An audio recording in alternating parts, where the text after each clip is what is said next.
Today we have a special guest to our podcast. It's Mikal Lillestu, a seasoned racer and also head of sales of non-stop dogwear for Scandinavia. Mikal is a very skilled racer because he has been racing for many years and knows a lot of different types of dogs, as he is living together with both Greysters and Huskies. So he has a lot of experience with the different breeds. He has a lot of experience with the training. And also we used to work together as a trainers at the kids Musher camp in Norway. And I can tell you he's very organized in training, very patient and very kind person. So I'm sure this podcast will be very informative for you.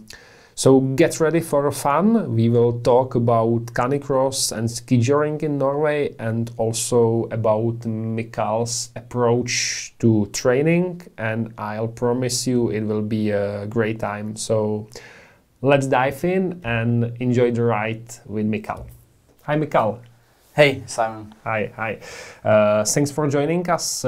Maybe some of our listeners already knows you from the racing, but some not. So in the beginning, can you tell a little bit about yourself and your background in the world of racing? Yes. So I started with the dog sports when I was a little kid, but I started competing in 2010. Yeah. I think was the first Norwegian championship dryland that I was attending. And then I've been competing now in every Norwegian championship dryland last 14 years actually. It's a long time already. Hey, it's starting to get old now. No, that's not true, because it means I'm even older than you, so yeah. You are not old. Yeah. How many dogs do you have now and what breeds? We're having now 5 dogs. So we are having 3 Greyster mixes and then we're having 2 Siberian Huskies. Yeah. And are you competing with all of them? Not the Siberian Huskies. So my girlfriend Blanca has been competing with them earlier back in Hungary. But now we're only competing with the Greysters. Yeah. Okay, I know you are here in Czech for picking up the puppy from Vašek Vančura, and I'm curious, why did you choose his litter? Oh, here is like I've been telling, I'm a little bit green when it comes to the breeding and the families, but here I have good help from my girlfriend, and what we're seeing is that back in Norway, the lines are starting to get a bit more similar. So we want to bring in something a bit more new, some different genes, and also we see that with these dogs, like the family of the puppy that we're getting, they have been competing and doing really well in the competitions like the ICF and the IFSS dryland races. So, and your main discipline or the focus is canicross or different discipline? Yeah, now it is. So now we're focusing mainly on the canicross. It's also interesting with the scooter distance with these dogs. But before, like earlier, I was mainly competing with skijoringu and pulka. Now you mentioned skijoringu and pulka. So maybe let's talk about the dog racing scene in Norway now a little bit. As I can say, there are basically 3 distinctive words. It's the dryland, it's on snow, or as you say, Nordic style, and the long distance. Can you say a little bit about how this is organized in Norway? Who is organizing the racing? What kind of races are the most popular? Yeah, so the professional sports are organized within the Norwegian Sled Dog Federation. And there you're having, it's like you're saying, you have in the dryland, where you also have a lot of different kinds of disciplines. You have the canicross, the scooter, bike, but you also have the cart disciplines with several dogs. And then you have, for winter, you have the Nordic style, which is ski dog, either skijoringu or with the pulka. And then you have the sled. So sorry to interrupt you, but when you refer to Nordic style in Norway, because we are not very accommodating to use the term Nordic style. So when you say Nordic style, what disciplines it actually involves? Then it's with the skis. So cross-country skis. Yeah. And with the dog in front, yeah. either by skijoring or with the pulka in between the dog and the racer. Okay, so this is what we call like maybe skijoring here. We just use the word skijoring because the pulka it's a super small sport in Czech or in Europe generally. I think it's mostly Scandinavian countries doing that. Yeah, that's right. Like Norway, Sweden, Finland mostly. Yeah, so you mentioned the Nordic style, you mentioned the dryland, and then is the long distance mushing. Yes. Are the people involved in those different worlds mixing up together, or it's very distinctive worlds with the distinctive rules and atmosphere on the races? Oh, they don't really race on the same races. Yeah. Because the distances are so different. So with the sledding, of course, you have the long distance races such as Femund race and the Finnmarks race, where they compete up to over 1,000 kilometers. Yeah. And then you have the middle distance sledding, and then you have the sprint distance sledding. So the sprint distance sledding are some of the middle distance sledding. There you can have the same race venue and the same weekend for those races, and also for the skijoring races, but not really with the long distance distance mushing. To get the idea how many participants are involved on those races, or let's say how big is actually the sport in Norway, because this is something what we can see down here in the Europe, that the canicross scene, it's really growing. It's a lot of new people coming in the sport. It's a lot of hobby competitors, but this let's say old times mushing, it's little dying here in Europe. So how it is in Norway? I don't really have any numbers on the long distance mushing. To be honest, then I will have to go back and look a little bit at it. I know more about the skijoring and then the canicross or the dryland. What's fun is that we also see in Norway that the canicross is also growing. It's also a sport that is super easy to jump into and start with, like for any level that you're on. If you're top athlete or if you want to do it for the fun. Fun fact we have there is like for last year's Norwegian Championship canicross, it was more women attending in the women's class there than you had in the cross country running Norwegian Championship. Oh, really? Without the dog. Oh. That's interesting. Yeah. How many people is on let's say regular canicross race in Norway? How many participants do you have? For the Norwegian Championship, we had 40 starters in the women's class. In the women's? Yes. And all together?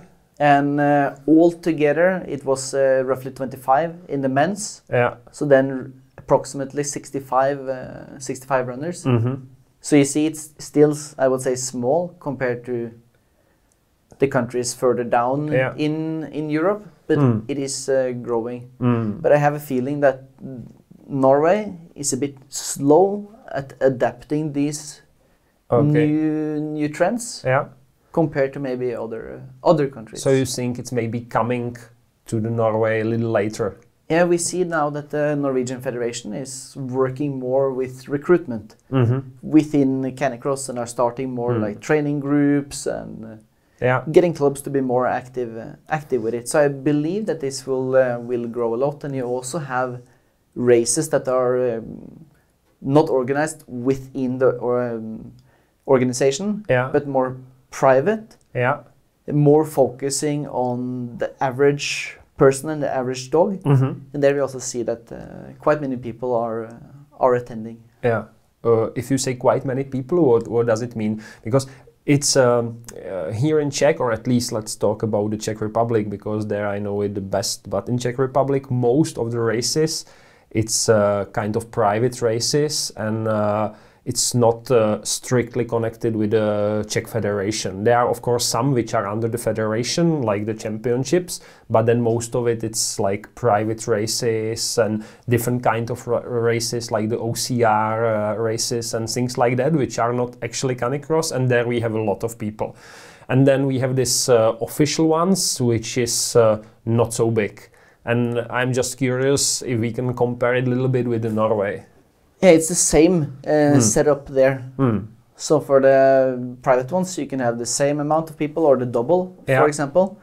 But what you see is that it's relatively few of the people are competing in the more or organized within the organization. More professional, let's say. Yes, that are actually also competing in the private ones. Okay.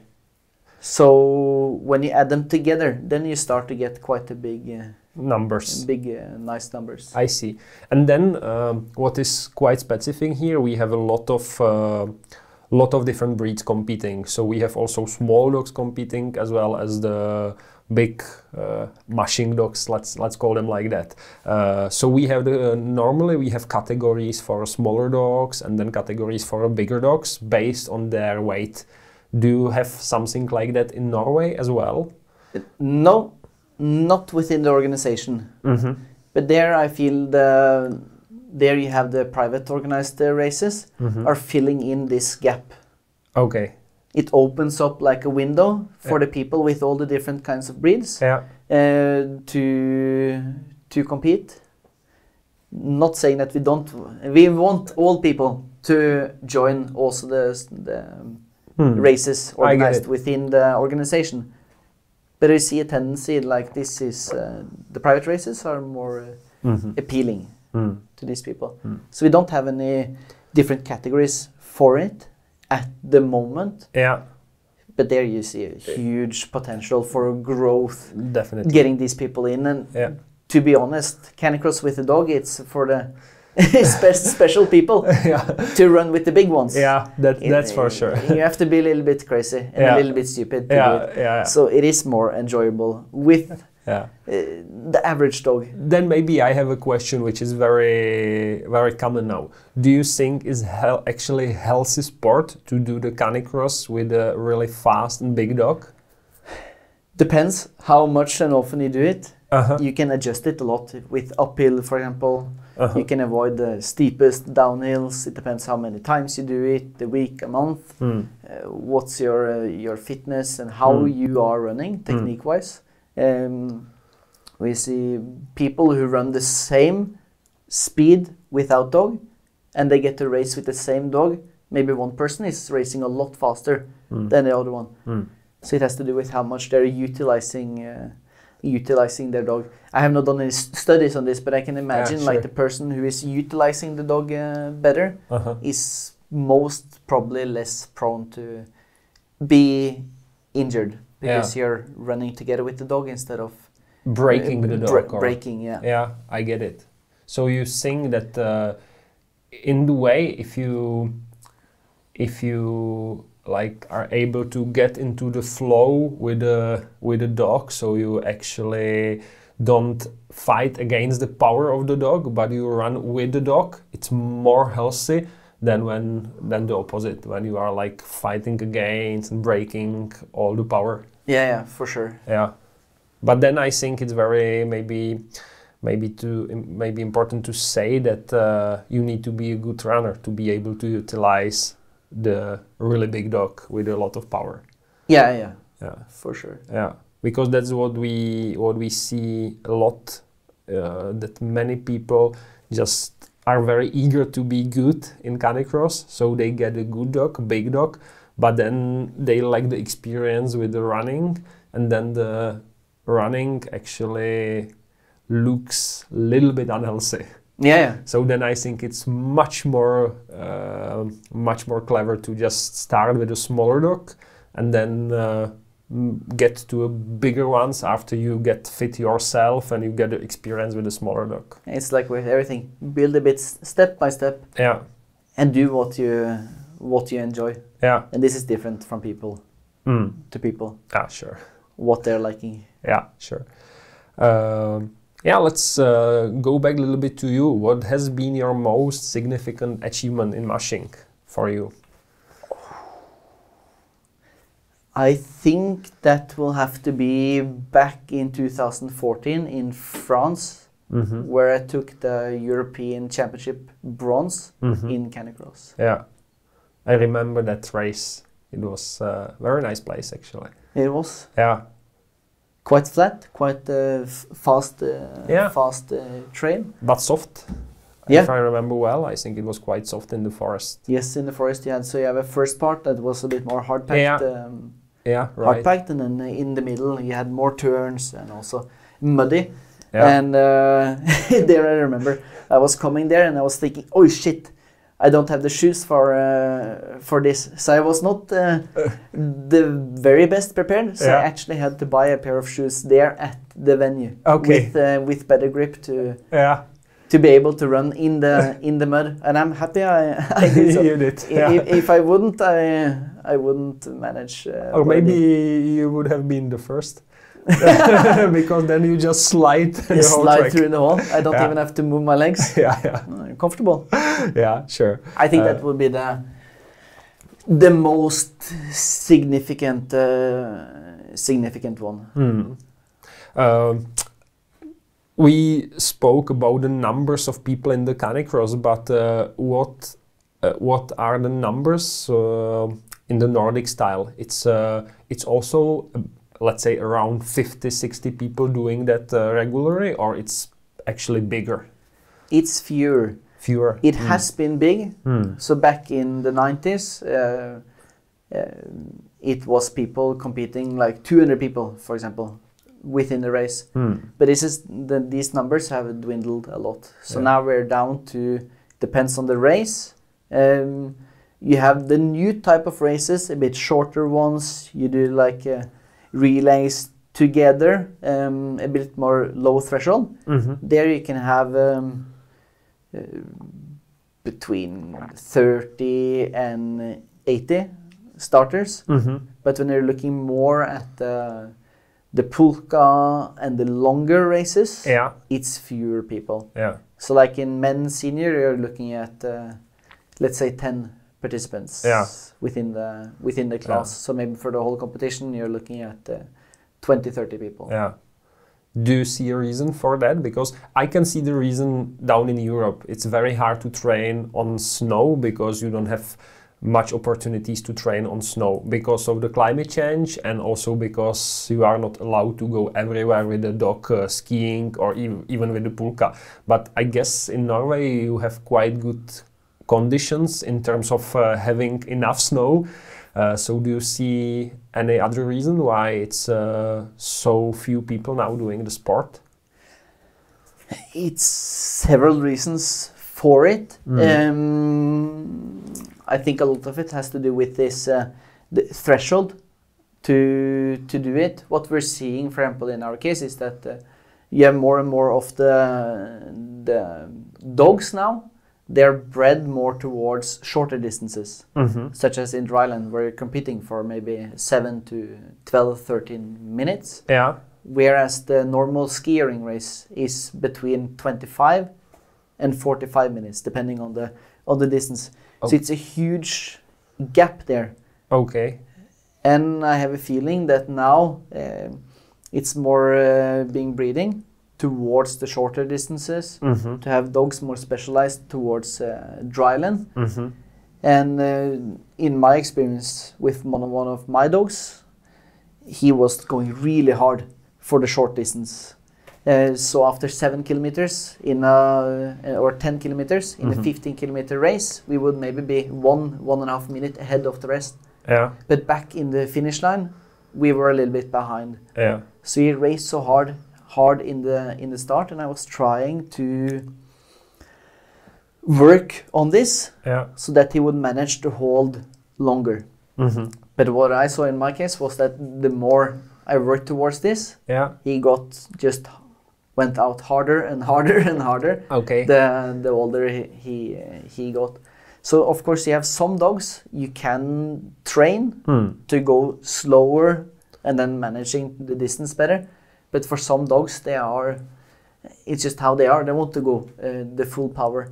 And there, I think, in our case, a 15-kilometer race, our dogs, they are not prepared to finish that in a good way. I see. And then it's also bad for me to put the dog in that situation when I know, okay, the dog cannot finish this well. So then I choose, okay, I will not start on this race because my dog is not ready for this. Yeah. I will rather prioritize the races where I know that we can do well and the dog can have a good experience. And I believe this is the case for many, is that they're having dogs that can really do well in up to 10 kilometers. Yeah. But even though if they're training a lot, they might still struggle with the longer distances. Just because how the dogs are. Yeah. So I think this is one of the things. So we see that the competitions with shorter distance get more people. More people racing. And I don't believe it's because of that people are lazy or so. Yeah.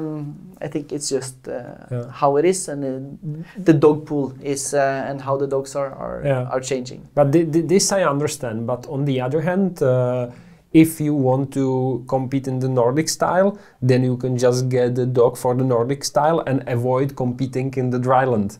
And then you can prepare the dog for the Nordic style and for the longer distances. So still what you are saying is people just prefer to go off snow, dryland, instead of going Nordic. Yeah.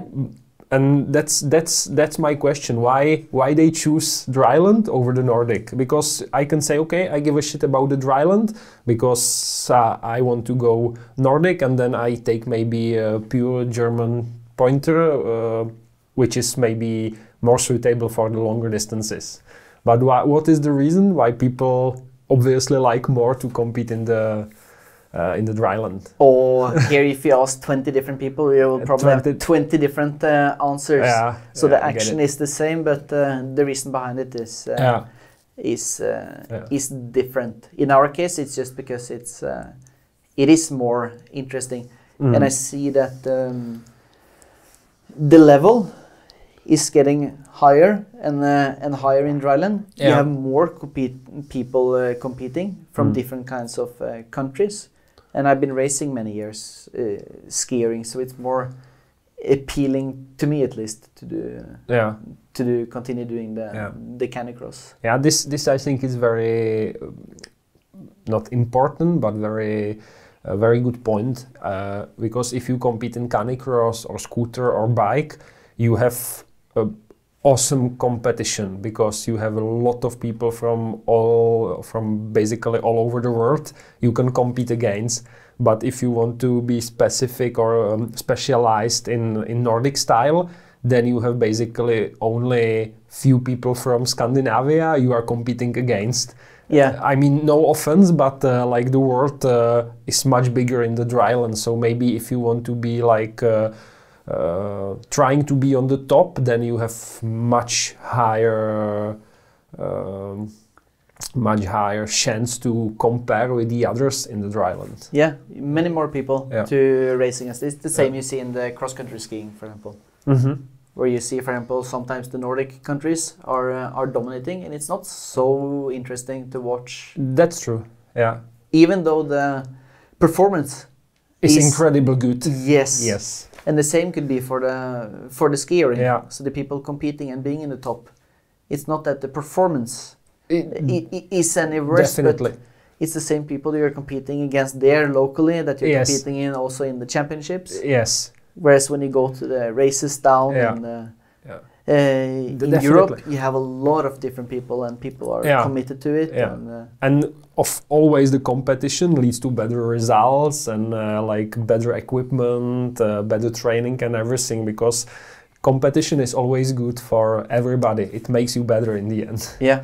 Yeah. But yeah, of course, it's no discussion. Then the fitness and the efforts in the Nordic style is incredible. I was in Norway this winter, and we take part in smaller race in Norway, and I was really impressed by the pulka class. They did maybe 25k, something like that. and it was super nice to watch how the dogs were performing well, and also the human athlete. So that's perfect. But I guess this group of people is the same on every competition. Yeah. When you take this quite long distance, 25k for our dogs, it's not imaginable, I would say. And not for us either. Yeah. Maybe let's talk a little bit about the training. One discussion we quite often have with the competitors in Czech and people who start the sport is about the age of the puppy when to start to train. So at what age do you typically begin training your puppies for mushing? From the start. Yeah. But there again is what is training. Yeah. It's not like, okay, the dog is now 1 year old. Okay, it has been laying on the couch for 1 year. Sure. Now it's ready. Now we're gonna train and we're gonna pull. Yeah. So the training starts from the beginning, from being out and being together with us. Yeah. Join runs free when they're starting to get a little bit older. So it's always like building these small steps the whole way. But then like the key factor that we are thinking of is that it's going to be fun the whole way. And they're going to manage it well. And that goes from when they are a puppy and are joining just the walks. And also when they are, for example, getting around 10 months, maybe we're trying the harness a little bit, some short intervals, 100, 200, maybe 300 meters for fun. A little bit not so fast, keep the speed down, but just that it's fun for them. But then it's not a physical training. Yeah. This is a mental training. Get them used for the harness and for the work in the harness. Yes. Yeah. That it's and you mentioned it's fun for them, and they can run together. You have a good dog, for example, that is running in front, and you have someone to chase. Then we're holding back and stopping. But still, you early. don't do this with the puppies. They are already maybe 10 months, you said? Yes. Something like that. Roughly around 10 months. Roughly. And then it depends how big they are. Yeah, sure. So like if it's a big dog or if it's a small type of dog. Yeah. But we don't have bad time. So we are taking our time building step by step. And here you have like you can have a huge dog, almost 40 kilo, and you can have a dog that is 32 kilo. And even though the bigger one has a lot more kilo and power, in theory, you could have the dog that is 32 kilo pulling harder and better, and then it's up in the head, in the mind. So the mind has a lot to say in this, and that is why we believe that it should be fun for them. So what you see, for example, an example is someone are getting an English setter in Norway. They're not doing the sport, but they bring the English setter up to their cabin in winter, and then they're going to go skiing. And they don't let the dog free, but they have it in the harness. And then the first trip, they go 10 kilometers. And the dog is believing in the start, okay, this is super fun. I have no clue how far I will run. I go full speed. And then they maybe go 1 kilometer, and the dog is tired. And then they have to go 9 more kilometers. So they are learning, okay, this is the pattern. When we are getting the harness on, we are going out skiing, okay, we are going long. So they adapt their intensity to this. And we want our dogs to go full speed. Full bar. Yes. So from the start, we are not pushing this boundary. So if we think the dog can go 3 kilometers full speed, okay, maybe we do 1 kilometer or 1.5. Because we want this this sparking competition. I think that's really good what you said. That's the adaptation of the dogs. I think regardless of the breed you have, the dog are very good in adapting to what you are doing with them. So if you always overtrain them a little bit, they will just spare the power to be able to finish it in good conditions. So that's, I think, very important, and that's what I'm trying to follow in our training. It's always stop before the dog deciding to stop themselves. You are the one to say, okay, now we stop, and you stop before before the dogs gets tired. Yeah. Is there some approaches in your training or patterns you are following always? Like how many trainings are you having in a week? Do you train throughout the whole year, or you only train in the season? How do you do that? Now it's May. Yes. So now we're a bit in the off season. So we're training them now. Pulling when the weather and temperature allows it. So now it's very little, and now it's no structure to it in this period. Maybe we go scootering or we go canicrossing. When it's warm, we also go swimming. But for us now, also activity can be that they are free in the garden and they can run around there the whole day. So like in this period in the summer, there is no structure, and it's not like we're training this and this many times a week. When we're coming into August, it's more structuralized. So then we're looking at 4-5 times a week, and then it can be running free, for example, or it can be also with pulling.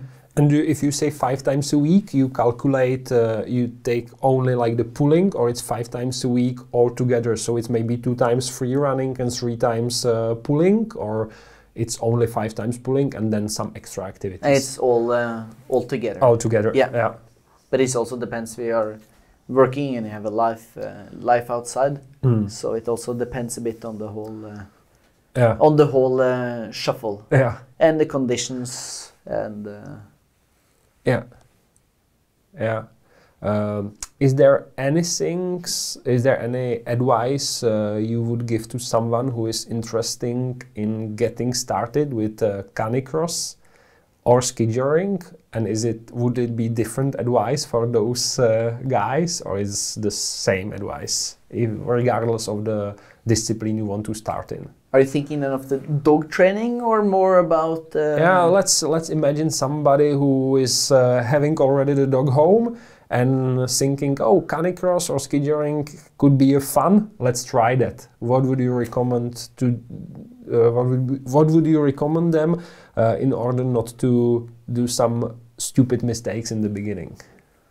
Or seek out some other people who are doing it. I know that here in Czech, for example, they can contact you, who has a lot of experience, and ask curious questions. Everyone are new to something at some point. Yeah. So it's good to ask. But of course, if you ask many people, you will get all different kinds of opinions, advices. Yeah. For sure. Yeah. So you also have to filter it down a little bit.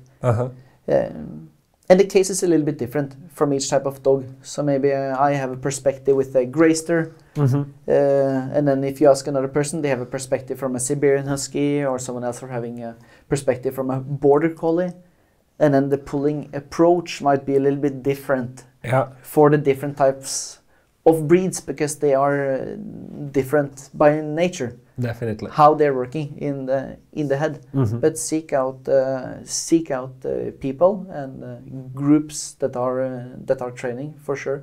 I know that you are having. Yeah, we do have some training groups around the Czech, so they can join the group and get the first advices and first trainings together with our groups, and then they can decide if they like more to train alone, or if they are happy with training in the group.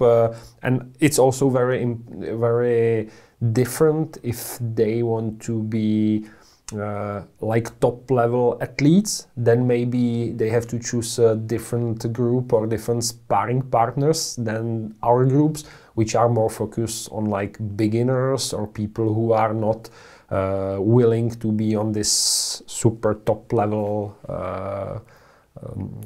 performance. Yeah.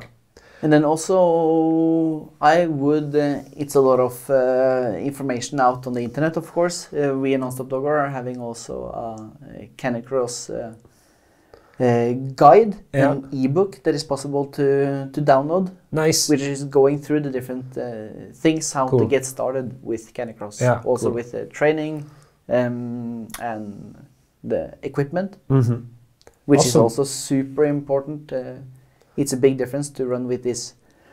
If you look at the shoes and you want to start running, it's a huge difference if you're running in these huge hiking boots or if you're running with a good running shoe. Yeah. So the equipment can have a huge impact on how you and your dog are experiencing the activity. 100%. Yeah. That's very nice you mentioned it, because my next question would anyway going towards the brand, the Non-Stop Dogwear, and because you have been working in Non-Stop for many years now, I would say. I don't know when. Yeah, I think it's now almost 7 years. Almost 7 years. Time flies. And then the question is, what do you think makes Non-Stop Dogwear so special and innovative regarding the equipment for canicross? Because Non-Stop started more for like, I would say, maybe skijoring or like this Nordic style, but now it's the equipment is super focused on the canicross people and it's super innovative. What, how this happens and how the process is that the products are crafted in some way to perfection, like the Canix Belt Pro is just a perfect belt for the canicross. We're genuine. Yeah. So we are really interested in what we're doing. Most of the people are working in Non-Stop Dogwear are either former or professional athletes themselves or doing activities with the dogs. Yeah. So we're using the equipment. And we're also never finished with anything. It's always possible to improve it, make it better. You have new ideas, for example. Yeah. Like the belt that we had back in the days when I was a kid racing. It was this leather belt. And at that time, this was the best belt that you had. But this one had no leg straps, for example. So I remember like skiing, it goes up here under the armpits in the uphill. Yeah. And then you ski like this. It was not super comfortable. But it was the best that we had, and it was the best we knew of. And then it's coming new products, which is then becoming the best. And if you now like go back and you try what was best 10, 20 years ago, you're thinking like, oh shit, did we really? How was that possible? Yes. Yeah. Did we really use this? Yeah. And I guess there we will come in 10, 15, 20 years again, that you're looking back and you're thinking, oi, yeah, we thought we really had the ultimate product back then, but look at what we're having now. So I think this curiosity around it to always improve, always get better, and then with the dog and the person in focus. Yeah. It's is it when you work on a new product, let's say canicross belt, do you cooperate with a lot of different people around, like on testing the samples, or how this process works? Yes. So we are teaming up and working together with many of the best athletes in the different sports. For example, if it's canicross, or if it's bike-yoring, ski-yoring. But you're also looking at, for example, professional work in like rescue dogs with the firefighters and so on. Teaming up with them in the development process and testing, okay, what is working, what is not working, which adjustments can we do here. And there you also have important to also have a bigger pool, because the people are different, the shapes, for example, or preferences. And the same goes for the dogs. So the testing phase is incredibly important to find the perfect fit and the perfect details for the products. And then, of course, we are developing and producing products for, the top athlete, but also for the everyday active athlete. So let's say, for example, the Nansen No Minus 5.0 that they're having is tested more than 6 times around the Earth. So this is an update of a previous version. But the testing phase is long to fine-tune everything.